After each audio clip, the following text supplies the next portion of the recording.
Hyderabad RTC cross రోడ్స్‌లో Odeon theatre మళ్ళీ వచ్చింది.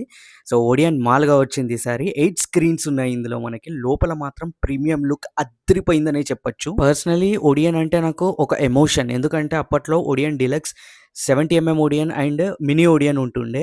సో, అదే ప్లేస్‌లో ఇన్నేళ్ల తర్వాత మళ్ళీ ఇక్కడ ఇంత గ్రాండ్‌గా లగ్జూరియస్‌గా వచ్చింది. ముఖ్యంగా ఈ 'జల్సా', 'దబాంగ్' అండ్ ఇంకా చాలా మూవీస్ ఇట్లా వాల్ పోస్టర్స్ మీద డిజైన్ చేసి ఇలా సినిమాటిక్‌గా ఇక్కడ మనకొకటి చాంబర్ లాగా ఇచ్చారు. కూర్చొని కూడా ఎంజాయ్ చేయొచ్చు. స్నాక్స్ కూడా ఇక్కడ రీజనబుల్ రేట్స్‌లోనే ఉన్నాయి. నేనైతే నాచోస్ తీసుకున్నాను. సో, ఏమాత్రం లేట్ చేయకుండా ఫిఫ్త్ స్క్రీన్ ఎలా ఉందో ఈరోజు చూసేద్దాం. లోపలికి రాగానే ఫస్ట్ అట్రాక్షన్ వచ్చేసి స్క్రీన్ చాలా లార్జ్‌గా ఉంది. అండ్ మోర్ ఓవర్ ఇది డాల్బీ అట్మాస్ సరౌండింగ్ సిస్టమ్ మొత్తము. డిజైన్ మాత్రం లేజర్ లైట్‌లతోటి అద్దిరిపోయిందని చెప్పొచ్చు.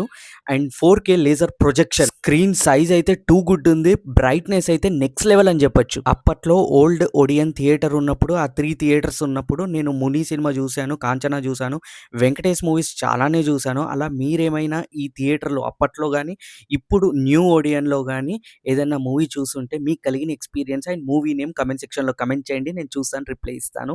అండ్ సీటింగ్ విషయానికొచ్చేసినట్లయితే మొత్తం బటన్ సిస్టమ్ ఉంది. రెక్లైనర్ సీట్స్ ఉన్నాయి కార్నర్‌లో, బ్యాక్ సైడ్. ఫ్రంట్ సైడ్‌లో మాత్రం నార్మల్ సీట్స్ ఉన్నాయి. అవి చాలా బాగున్నాయి. అవి కూడా ప్రీమియం లుక్ ఉన్నది. సౌండ్ మాత్రం దద్దరిల్లిపోయిందని చెప్పొచ్చు డాల్బీ అట్మాస్. సో, ఇదండి ఫిఫ్త్ స్క్రీన్ గురించి. వీడియో నచ్చినట్లయితే లైక్ చేయండి.